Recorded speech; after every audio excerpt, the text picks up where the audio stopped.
On December 18th, Mr. Li, a condo owner in the Luhao Tanglin Bay residential neighborhood in Qingdao City, Shandong Province, reported quality issues with his new condo suite for 6 months.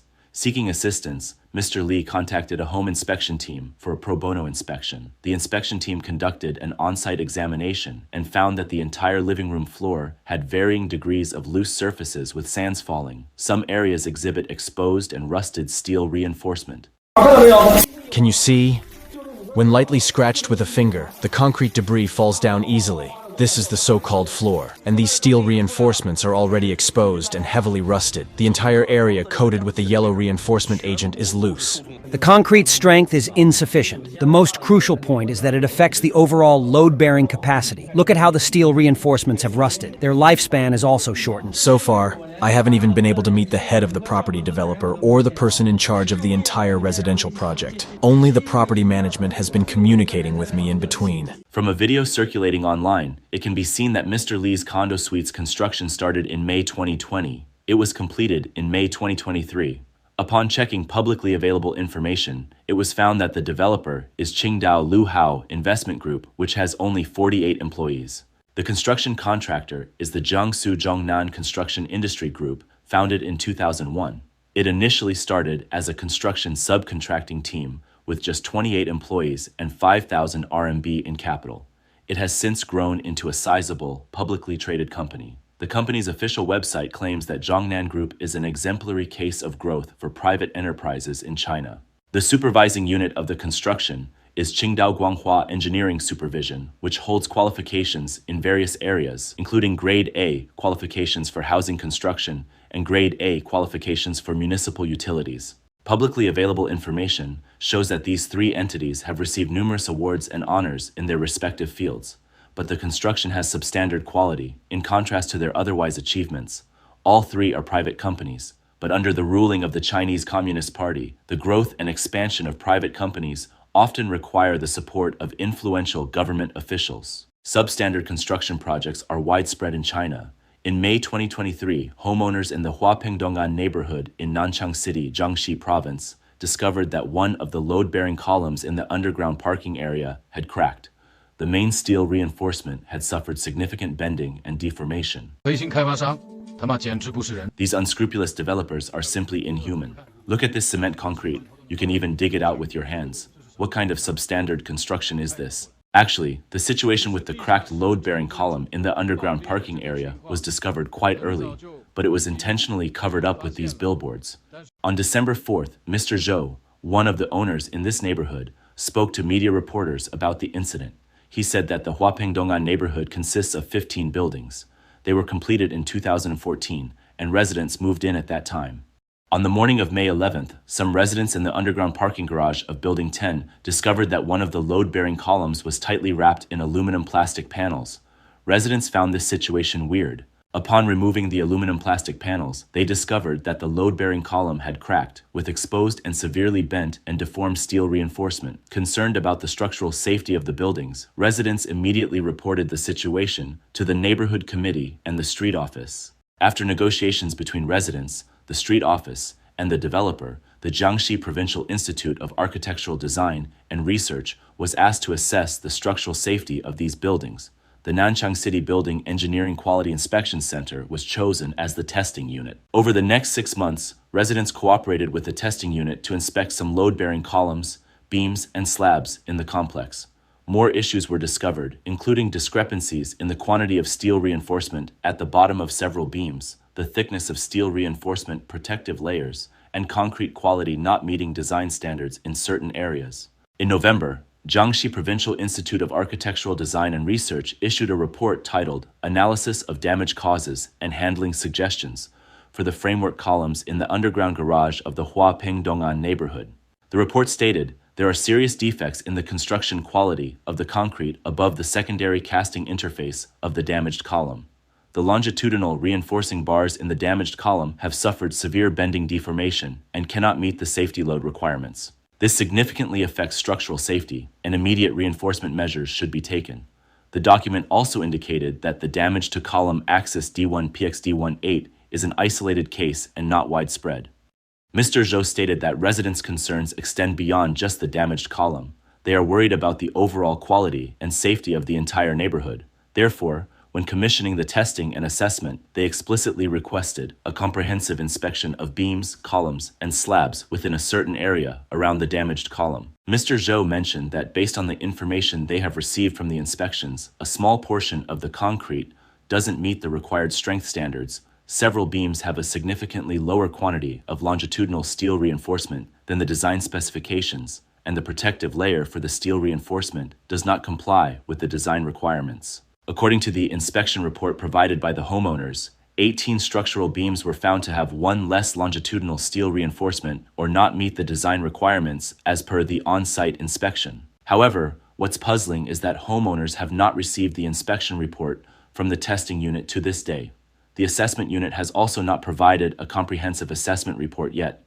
Currently, they have only provided an analysis of the damage causes and handling suggestions for the damaged column. Mr. Zhou explained that after Jiangxi Provincial Institute of Architectural Design and Research issued their recommendations, the responsible construction unit, Shanghai Greenland Construction Group, commissioned Jiangxi Fuyin Building Technology to repair the damaged load-bearing column. On December 1st, maintenance personnel arrived at the complex to perform the repairs, but were met with resistance from the homeowners.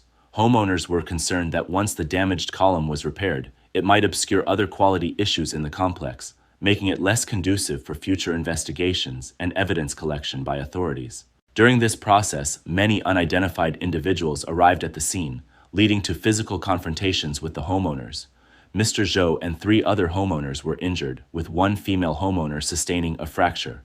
Multiple calls to the police were made during the conflict. Industry experts' analysis suggests that the occurrence of quality issues in buildings may not be alarming in itself, given the current state of construction and reinforcement technology. What is alarming is that the responsible units chose to conceal the problem by tightly wrapping the load-bearing column with aluminum plastic panels. Substandard construction projects are frequently reported in commercial and residential real estate developments. The situation is particularly rampant in Shantytown redevelopment and relocation projects. Shantytown redevelopment and relocation projects refer to initiatives led by local governments to renovate or expand concentrated areas of old and dilapidated housing within urban areas, such as urban villages. Original residents are typically provided with the opportunity to relocate to newly constructed housing units. These redevelopment projects often include the construction of a certain proportion of commercial properties and market-rate housing units. By selling these commercial and residential properties, both the government and developers can have substantial revenue. Since 2013, the CCP has embarked on a large-scale Shantytown redevelopment initiative. From 2013 to 2017, over 26 million units in Shantytown areas were renovated. On February 28, 2023, the National Bureau of Statistics of China released the Statistical Communiqué of the People's Republic of China on the national economic and social development in 2022. According to preliminary calculations, in 2022, construction began on 1.34 million units of various types of Shantytown redevelopment. Approximately 1.8 million units were essentially completed. While these redevelopment and relocation projects have achieved visible progress on the surface, many units have been exposed to serious quality issues. For example, residents have discovered instances where paper is used for doors, walls exhibit water seepage, and the entire building shakes when someone jumps at home. In some areas, housing units have experienced foundation sinking, overall tilting, and cracking. In some extreme cases, buildings have become structurally unstable, posing significant safety risks. Let's take a look at the situation of relocation housing in Shenzhuang Village, a village within Qingdao City. This relocation and resettlement project involved the construction of over 3,000 resettlement housing units. The villagers from Shenzhuang Village had to rent elsewhere for 5.5 years while waiting for their new homes to be completed. However, many of these new houses have issues such as water leakage and peeling wall plaster. As a result, many villagers are reluctant to move in due to concerns about the construction quality. Look, it's all paper inside. This is just deceiving people. The doors are made of paper. The inside looks like a wasp nest. All 11 buildings are like this. There's only a small section inside that contains fireproof powder. They even claim these are fire doors. But in reality, there's no wood. All these tens of thousands of doors are made of paper. They claim it's for fire safety and security. We're just ordinary folks without any power or influence. This whole wall is wet due to water leakage. We've been renting for 5 or 6 years. When the houses were finally built, we happily moved back. Who would have thought that when we came back, we'd see that these houses are unlivable? The windows are substandard, the doors are made of paper, the faucets don't run water, and there's water leakage all around the walls. Look at this floor. How could it not leak? We dare not live in this house. It's not safe to live inside. What if one day it suddenly collapses with a loud bang? If it collapses all at once, there's no way we can escape. Mrs. Wei, who resides on the 4th floor of Building 2, noticed something amiss after moving in. She stated, walking on the living room floor doesn't feel stable, and a slight jump makes it wobble. After discussing the matter with her neighbor on the floor below, it seems they may have pinpointed the issue. Mr. Song, who lives on the 3rd floor of Building 2, discovered cracks in the living room ceiling when he was renovating. After scraping off the wall paint, he approached the building contractor, Mr. Yang, multiple times. Mr. Yang assured him that there wouldn't be any problems within the design lifespan of the building. Regarding the cracks, he said, "We will use carbon fiber adhesive tape to reinforce it. This is the reinforcement solution recommended by the Provincial Building Science Institute." Ms. Wang, a resident of Shenzhuang Village, told reporters that when she acted as a representative of the villagers during the inspection, she had already identified numerous issues. She stated, "We reported these problems to the developer, Henan Jinlin Real Estate, and the construction company. However, subsequent events have shown that these issues were not addressed." She commented, "This shows that they never adopted our inspection recommendations." Later on, the village officials took charge, with one person responsible for convincing 10 households to accept the houses first before conducting inspections, said Ms. Liu, a homeowner. She showed reporters a document from the Shenzhuang Village Resettlement Housing Allocation Work Group that required villagers to accept the houses. The document stated, "For issues affecting habitation, such as structural safety of housing during the existing or future population resettlement process, roof and exterior wall water seepage, and indoor water pipes and bathroom leakage, the development company is responsible for maintenance within the prescribed warranty period as per the relevant requirements." Many homeowners were unwilling to sign this document. In January, they stopped providing us with the transitional living allowance we were receiving for renting outside, and they forced us to accept the houses, said one homeowner.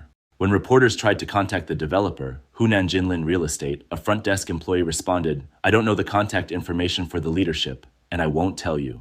Subsequently, when other reporters arrived at the office of Hunan Jinlin Real Estate, they were stopped by security personnel at the entrance. When the reporters requested the security personnel to contact their superiors, the security personnel replied, "I don't have a direct supervisor, and I don't have the contact information for any supervisors." The emergence of such inherent deficiencies in the quality of resettlement housing is primarily due to shortcuts and the use of substandard materials by the construction parties.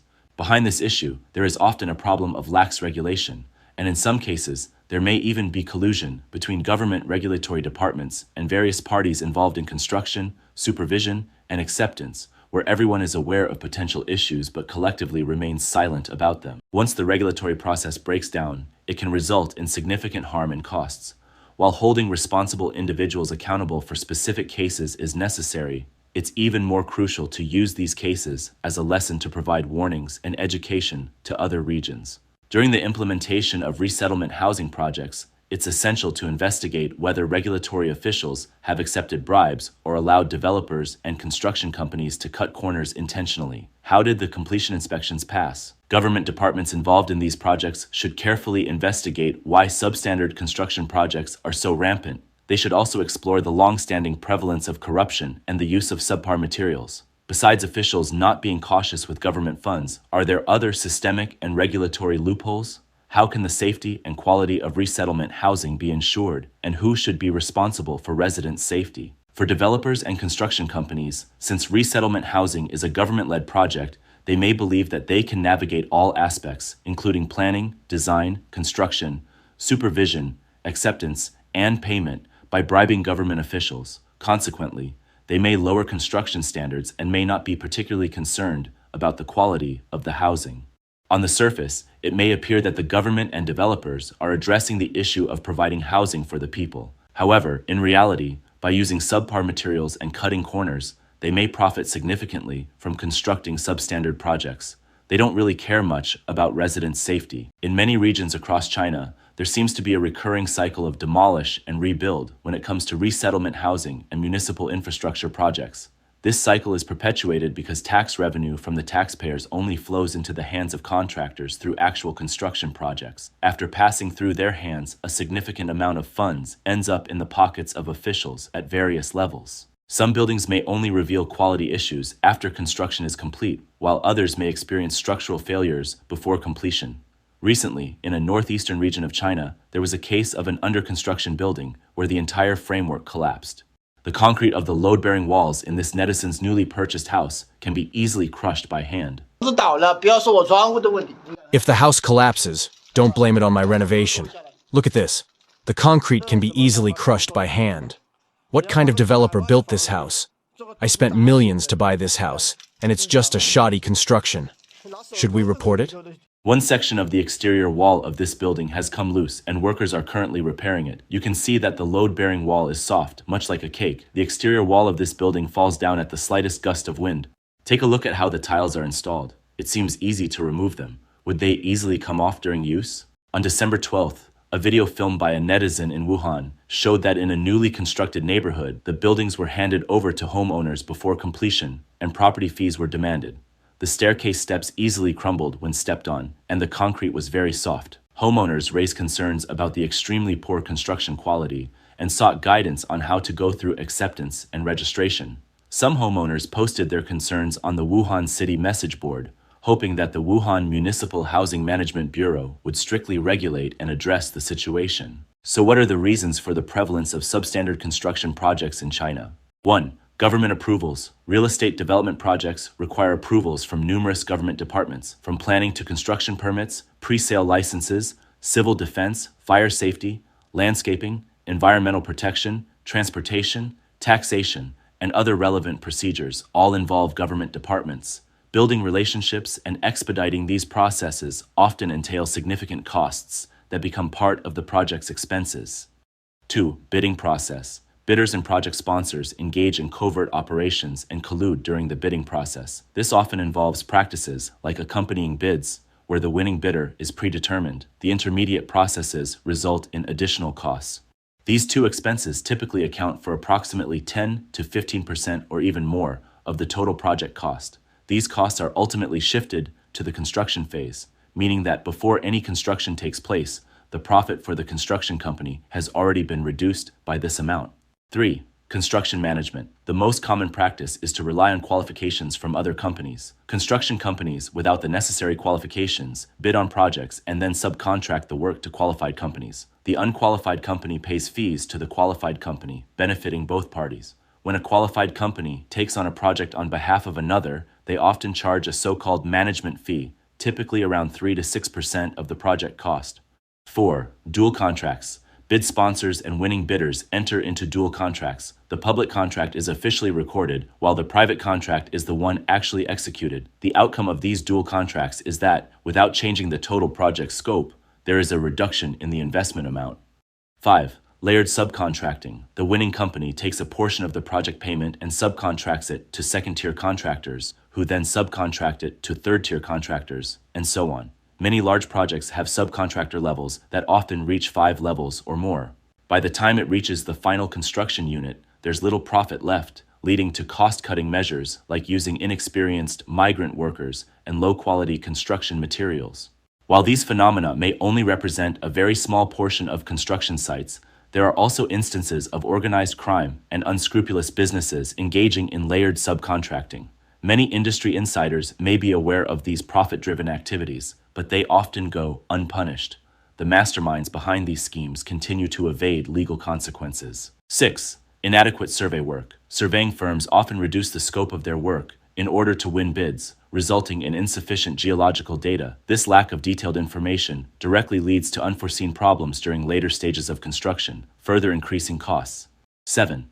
Arbitrary involvement of the construction unit. Construction units, in pursuit of achievements and performance records, often disregard construction norms. They frequently shorten construction timelines, increase project scope, specify substandard materials from suppliers, and engage subcontractors lacking construction capabilities, thereby creating quality risks. 8. Inaction of supervision units. Supervision units often fail to fulfill their duties, turning a blind eye to construction processes, neglecting concealed work inspections, and recklessly approving construction documents. This leads to a further deterioration in project quality.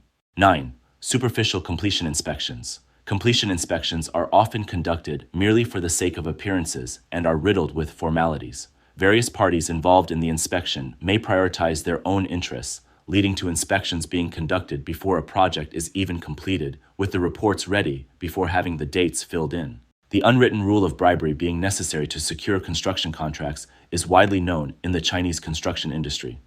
It is commonly understood within the industry that 1/3 of the project funds are used for bribes. In the Chinese construction industry, there are a couple of sayings that are worth pondering. 1. As long as you are willing to pay, the project inspection will definitely pass. 2. As long as it doesn't collapse on the day of inspection, it's considered a great success. The prevalence of substandard construction projects in China is widespread. Its root cause lies in the corruption of officials, which in turn stems from the absolute power held by officials within the CCP.